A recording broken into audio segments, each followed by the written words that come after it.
All right, let's take a look at the Yates Spec Pak. That's the packaging device that is typically stored in this large orange case, carry case. That's where you'll find that. I've got it laid out here on the table for us. And we'll take a look at this thing as a general overview. Certainly a lot different looking than the LSP.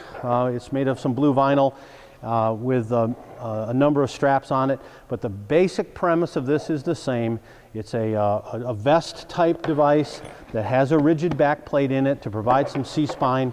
The one nice part about the Yates Spec Pak over the LSP is that this plate here, not only does it provide that C-spine protection, but it also serves as a nice skid plate if you're having to drag people. Even for a short distance, what we were finding on the LSP is this bottom edge would wear out quite quickly, and this we hope will answer for some of that problems.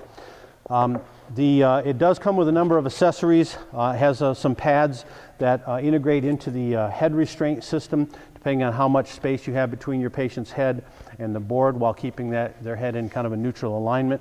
So that's what these pads are on there. And then it also has a couple of different styles of head straps, which we'll look at. And it comes with its own bridle assembly, usually stored in this mesh bag. And when we get to that part, we'll take a look at this as well. There's some extra pieces to that. So real quickly, just a couple of shoulder straps and a couple of chest or body straps. A couple of shoulder straps that crisscross, and then the leg straps. So much fewer parts to this. Tends to go on a little bit quicker. Only 4 straps as compared to 6. So we'll get our victim positioned on this, and then we'll go over the actual details of that.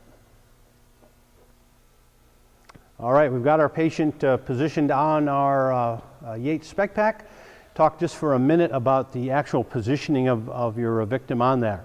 One of the things that we'll want to watch for, particularly on this as opposed to with the halfback, is the shoulder straps here will tend to provide you as a pretty good benchmark as to where you want your patient positioned, because they have to come up and catch the shoulders. Too low, and this is going to tend to slip off, and too high, it's going to end up coming around on the side of their arm. So I want to position them pretty close to where the 2 shoulder straps will come over and lay right across his shoulders. So that's a pretty good benchmark for you to use. One of the things that's a little bit unique about the Spec Pak is that it does have a waist strap, an internal waist strap. That's this red strap that you see here. Now the primary function of this is just for positioning. So I can buckle this on someone and snug it up, and I can use the strap to hold the packaging device in position.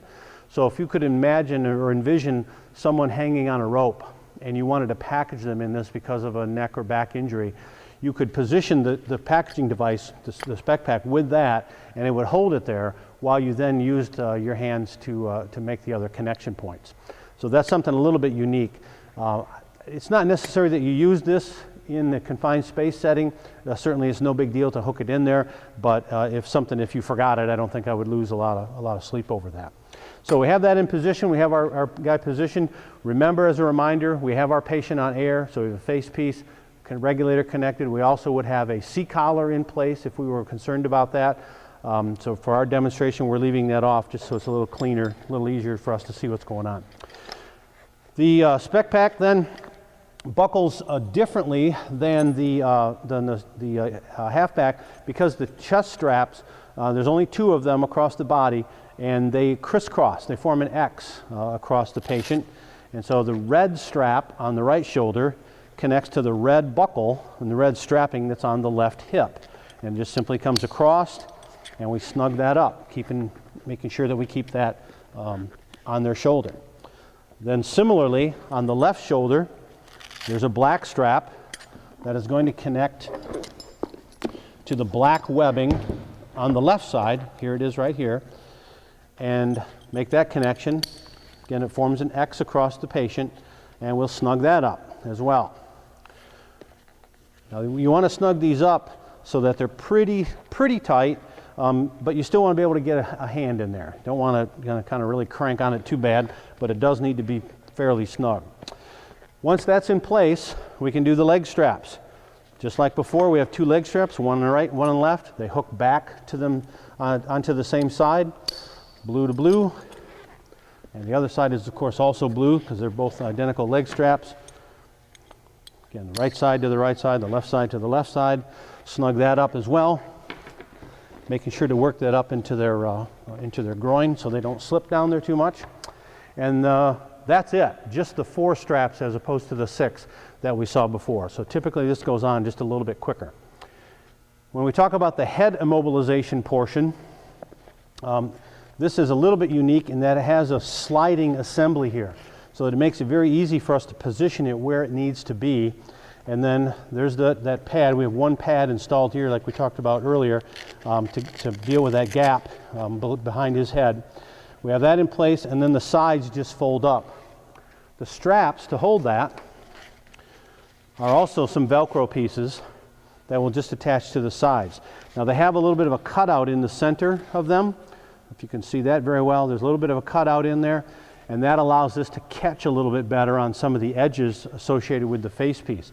So I might be able to hook one of those buttons, for example, on the lens and help to hold that in place. The strap is plenty long to get around both the face piece and their head. Same thing down here. If I want to catch a chin strap, I can catch it. Of course, there'll be a regulator in there, but I can catch that piece and then come back and put that angle on there to hold things in place. Okay, so those head straps do seem to work out a little better. If you do lose them, no problem. You can still do it the other way. However, keep in mind that when you're wrapping all the way around this, you're defeating that sliding function or that capability in there, which is kind of a nice feature in that. Because remember that as we lift this person, they tend to slide or sag down into the packaging device, and this keeps us from putting any undue pressure on their neck or on their C-spine. Okay? So we've got their head secured, 4 straps connected, 5 if you want to count the waist strap. We're ready to connect them up to our rope system, just that quick. Before we do that, just a couple of things that we'll point out. At the head end, there is a large red D-ring. And the older style Spec Paks, if you were one of the first people to get one of these, this is the only attachment point that you have. And if that's the only one that you have, that's what you're stuck with. You make your attachment points up here. However, on the newer style Spec Paks, any of them have come out in the last couple of years, this is still here, but we are using this as a backup connection point. Our primary attachment point is going to be to the lifting rings that are right up here attached right below the chest straps, all right? So we'll get the bridle out and we'll take a look at how we make those connections there, okay? All right, let's take a look at the lifting bridle that comes with the Yates Spec Pak. It's got about a 3-inch diameter steel ring here is our main attachment point for our main line and our belay line. It has a Y or a V-shaped bridle, red, webbing with a couple of snap hooks on the ends, and it has a couple of adjusters in so you can make changes to the length of that. And then also associated, incorporated right in that same ring is a blue strap that's got kind of a smaller, kind of a different looking carabiner type thing on the end. And then an orange strap that has an auto-locking steel carabiner in the end of that as well. We'll talk about each of the pieces of these and what the function is. The primary connection point is going to be these red straps. As I mentioned in the previous segment, these are simply going to connect into those red D-rings that are located on the front of your patient, right where at the base of where the two shoulder straps connect. Keeping in mind, just like we talked about with our halfback, I don't want to have this thing so short that it won't clear or come close to your patient's head. So I want to have a little bit of length of this, but too much is also not good because it limits how high we can lift that guy out of our confined space. So I just want to have something that basically just kind of clears his head a little bit. So that's the primary attachment point. Again, if I were just to lift him like this, you'd see that the patient would come up again kind of with a little bit of a backwards lean to him. The blue strap is to adjust the position of that lean or the amount of the angle of that lean. That blue strap connects to that D-ring that we talked about earlier at the top or at the head of the Spec Pak. And then what happens is you shorten this to get whatever angle you want. So kind of envision this. If this is your patient's head and he's hanging there kind of in this kind of an angle, when I have this connection point up here, when I pull that strap and I shorten it up, it brings him more vertical. Or if I lengthen the strap out, it'll lay him back down more horizontal. So I can adjust the angle of this. I don't have that ability built into the LSP halfback. I can only do that with the Spec Pak. And that's the function, again, of the blue strap, is simply just to adjust the angle that your patient is hanging at. The orange strap is a little bit of a redundant item or a little bit of a backup. It provides us some redundancy and by connecting also to that red ring at the head of the device. The theory there is that if something would happen to our main attachment point, the Y straps, or excuse me, the red V-shaped straps we see here, that the system would catch here onto this. Now there's certainly going to be a fall associated with that, and I think that is quite a ways down the failure chain. The odds of something like that having to take place are pretty low, but that's what it's for, and so that's where you would connect that piece, is also to that head end. Okay, so that's how that goes together. Pretty simple. It does go together pretty quickly, but there is a little bit more going on here than there was with that lifting bridle that we saw that we used with that LSP halfback. Okay, as we finish up on the Yates Spec Pak, we want to do the termination side of things pretty quick, a little bit simpler here than it was with the LSP. For starters, I have the two shoulder straps. I've got one already folded up here, just like we talked about before, but as a reminder, in case you didn't watch the LSP portion, we want to extend the straps out, but not so far that there isn't something fairly substantial that I can grab onto with a gloved hand. What seems to work best as far as making it easier to deploy is to accordion fold or just stack the webbing into the little keeper that is here, a little Velcro keeper, and clamp that down.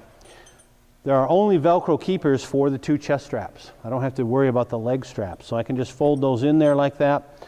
The leg straps then, because they don't have any keepers, can just simply fold up inside here and be left just like that. But do take the time to extend them out. So again, I've got something to grab onto here, but I have it extended out to its full length. That's all four straps right there that we've accounted for. I just have the head blocks stored in here with the Velcro straps over the top just to keep that all together. And then this folds up and you can put it back in that orange carry bag that we looked at to begin with. A couple other things as we wind this up. External handles. There are four of them on the Spec Pak, two on either side and two here at the shoulders. I should say there's four. There's four in the body area. There's also one at the head end for a fifth one. So the black and white striped nylon that you see with a tubing over it, these are not rated attachment points as far as lifting. These are only for manually moving your patient. Also at the bottom of the Spec Pak, you'll see a small triangular shaped ring here. This is intended for an attachment point as a tag line if you were needing to pull the patient away from an obstacle that you might make use of for that. So that again is not a rated lifting point. That's what that is for. So once you got it all kind of folded up, you can go right back into the orange carry bag with the bridle assembly and any of the other accessories you have, and you're good to go.